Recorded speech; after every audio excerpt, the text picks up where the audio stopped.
Недостроени жилищни кооперации, но въпреки това обитаеми. Хиляди българи живеят в такава ситуация на ръба на закона. Още по-абсурдно е, че няма институция в държавата, която да води статистика за недовършените сгради и да търси отговорност на виновните за това.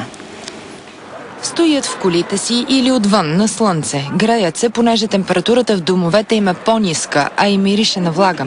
Живеят тук в недовършен блок в столичния квартал Надежда. Втори ден са без ток. В апартамента си ни кани Росица.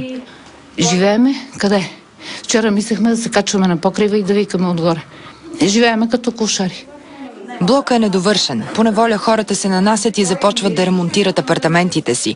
Ползват по-скъп промишлен ток, но решават да спрат да плащат и така да принудят инвеститора да си довърши работата. По тези електромери господин Иванов ни взима парите за тока и сме си го плащали. Не го плащаме от 4 месеца насам.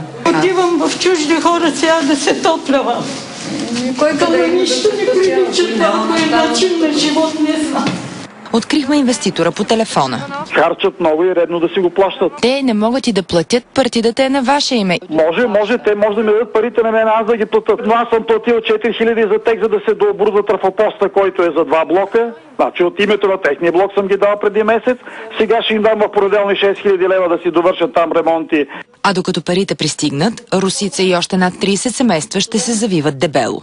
Това е мъка. И няма институция, която той Господ ли е. Няма закон, който да го изправи и да каже: абе, слушай, какво изял си парите, ма бери си грижата сега.